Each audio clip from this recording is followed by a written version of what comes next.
In 2015, I was living with my then boyfriend. I was 18 at the time. We were living in a very sketchy apartment building in a very sketchy neighborhood. When I say sketchy, I mean crack house type of sketchy. You'd find anything from alcoholics, severely mentally ill people, to drug dealers and heroin addicts living in these apartments. And the police were called to the property once or twice every 2 weeks. They even drove by sometimes to check for safety reasons. There was an incident once during the night. One of the neighbors knocked on the door and my boyfriend went to open up while I was asleep. One of the neighbors, a drug addict who happened to be severely schizophrenic, was at the door, and he barged into the apartment and threatened my boyfriend with a knife. Luckily, my boyfriend managed to calm him down and got him out of the apartment. For reasons like this, we bought a live security camera that we installed on our door that also connected to our TV, so that we could easily check who was at the door. Everything was fine for a couple of weeks, until this one night. My boyfriend's best friend was sleeping over this weekend, and I thank God for that. We were all sleeping. I guess it was around 3 or 4 a.m. at the time when I woke up to someone ringing the doorbell. The camera was connected to the TV, but there was also a small screen attached to the door that I could activate to see who was outside. Since everyone was sleeping in the living room, I walked into the hallway to check the small screen instead of turning the TV on. When I pressed the button, I saw 2 guys wearing hoodies looking at the camera. I paused for a second because I didn't fully understand what was going on. Not until they looked at each other, nodded, and then one of the guys reached his hand towards the camera and ripped it out, making the screen go black. I stood there for about 5 seconds before I realized what happened. I ran back into the living room and shook my boyfriend awake, almost yelling, while also whispering, "Quick, get up! Someone just stole your camera." He darted up and ran outside, didn't even bother to put on a shirt or shoes. All the noise woke his buddy up, naturally. According to him, later on, he saw a guy running away into the wooded area, so he chased after him. What he didn't know at the time was that I saw 2 guys and not just one. Well, I think the guy who ran away was just the distraction, because about a minute after he ran out, I heard someone entering the hallway. I froze in absolute terror. His buddy noticed that and sprinted to the door separating the hallway and the living room. The conversation went something along the lines of, "Oh, is Max here?" "No, he's not." "Oh, could I maybe just come inside and sit down for a minute?" "I don't think that would be appropriate since he isn't here for the moment." "Oh, but I could just come inside and wait for him until he gets back." "That's a no. You're gonna have to leave. Please. Just for a minute." "No. Please leave." He left, and our buddy came in with a shocked but also frightened expression on his face. Both of us were in awe about what just happened. My boyfriend came back about 5 minutes later and told us about the unsuccessful chase. Both me and our friend were terrified as he started telling what happened with us while he was outside.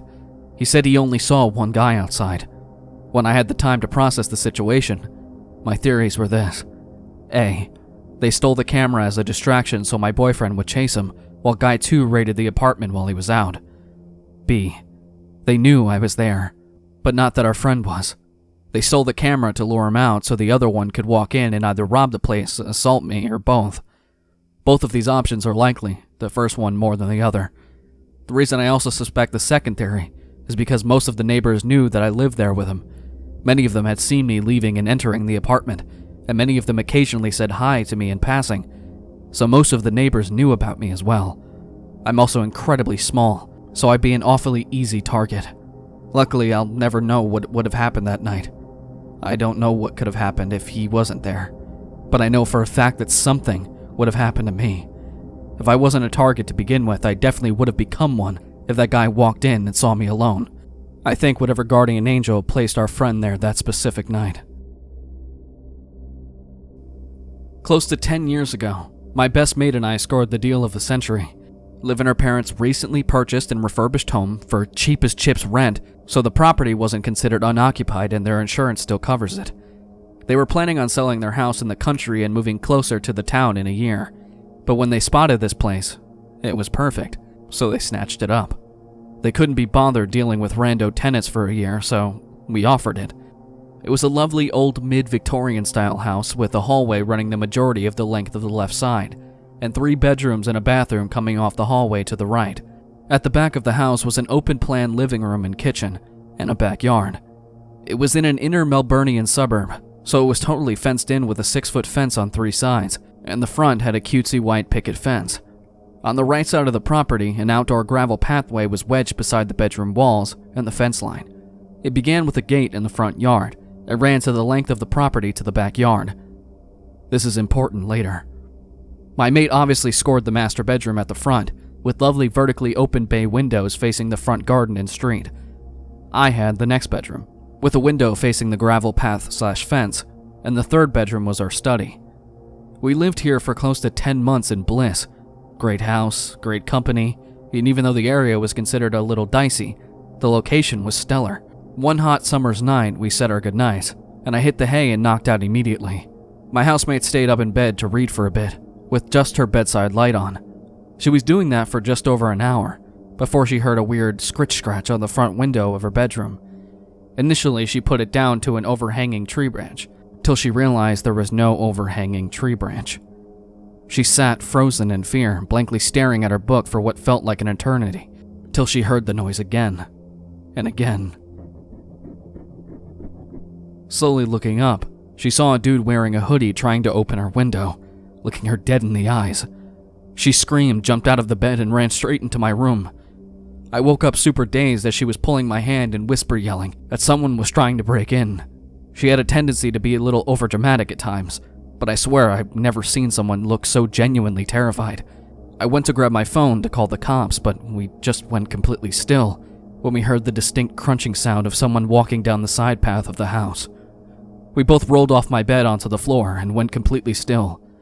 The crunching sound continued, getting closer to my bedroom window. I don't know what it is about distinct sounds at night when it's otherwise quiet, but it sounded deafening. And then I realized why it was so loud. My fucking window was wide open.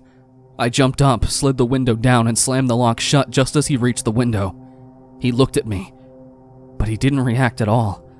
He just calmly tried to open the window, but when he realized he couldn't, he continued down the pathway to the backyard. I was thoroughly shitting myself now, and my housemate was sobbing on the floor and looking up at me like a bunny about to be torn apart by a fox. I sprinted to the back door to thankfully find it locked, and ran back to my room and called the cops. I don't know what the cops knew that we didn't, but they must have broken a land speed record to arrive all of 3 minutes later, lights and sirens off. I saw them go down the side path, guns drawn straight to the backyard. There were some noises from the yard, then a knock at the back door a moment later, and the police identified themselves. Turns out the dude had vaulted the back fence, an impressive feat, and another patrol car was headed to the next street over to look for him. The 2 cops at our place asked if we were okay, then asked if they could come in or look around. The cops were honestly amazing. They managed to calm us down whilst making sure the place was safe, and I was really impressed with how they handled the situation. I offered them a cup of tea as they took their statements, and they asked if there was anyone we could stay with tonight. My housemate and I stayed at her boyfriend's place for a few nights after that, and when we stayed in the house, it was never the same. We felt completely violated, and ended up moving out a few weeks later. We never found out if the dude was caught, but there was a random stabbing a few nights after the incident at the train station 2 streets over. If it was related or not, I don't know. But all I can think is that we were so fucking lucky that it went the way it did. So this happened in April of 2018. Background: I live in a major city in Texas. My apartment complex is gated and in a good neighborhood, but the security isn't extremely tight. Sometimes the gates are left open, and anyone could piggyback off of someone else entering with the access code. Maybe twice in the past 3 years, the management has put out notices of vehicle break-ins or other items being stolen from porches. We also have frequent door-to-door solicitors, even though there are signs forbidding it. Okay, so this particular Friday evening, I go to bed about 2:30 a.m. For some odd reason, I was having trouble getting to sleep, so I put on a podcast to listen to, and eventually started to doze off. I became aware of a noise that sounded like a clicking sound, but it sounds like one of my upstairs neighbors making some noise. I kinda zoned this out, as I'm used to my neighbors staying up late on weekends. After about 30 seconds, I realize the noise is extremely repetitive and getting louder. I then start focusing on it more intently, trying to isolate what it could be and where it was coming from. Suddenly it hits me. It's coming from the door to my apartment. I leap out of my bed and head to the foyer.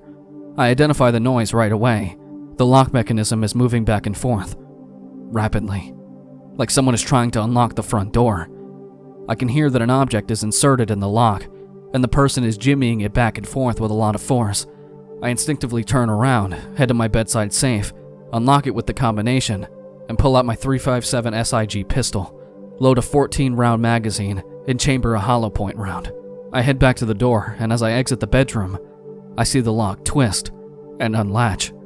I immediately pointed my weapon straight ahead, knowing that if someone comes through, I will have to make a split-second reaction. I decided that if someone comes through that door, I will give them a momentary chance to retreat. But if they do anything other than that, or enter aggressively, I'm going to shoot and ask questions later.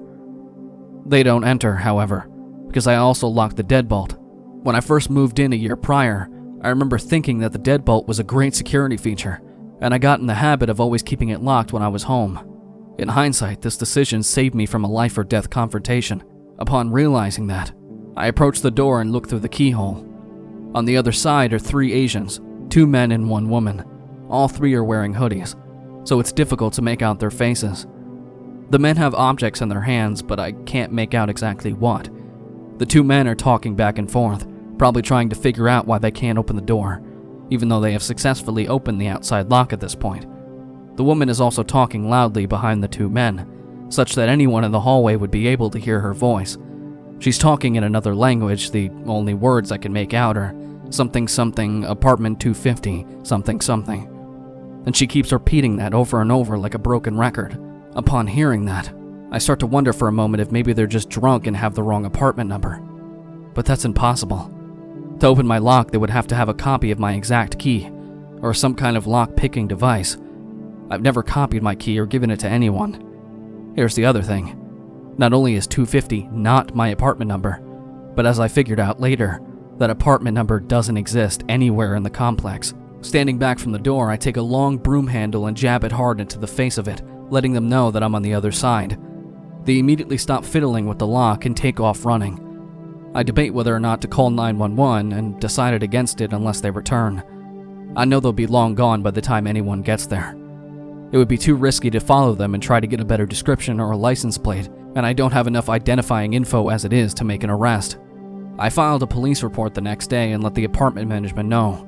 They said it was unusual, but they would alert the resource officer and ask for a police presence for a couple of nights. Nothing ever came of the report, but that's not a surprise to me. It's been 7 months since this happened and no further incidents. Nobody else in the apartment has reported anything similar happening. I don't think they'll be back, but one precaution I took was to buy a smart lock for the deadbolt, so I can leave that deadbolt always locked from the inside, even when I'm not home. It's crazy to think that the deadbolt was the only thing between myself and an armed confrontation with intruders.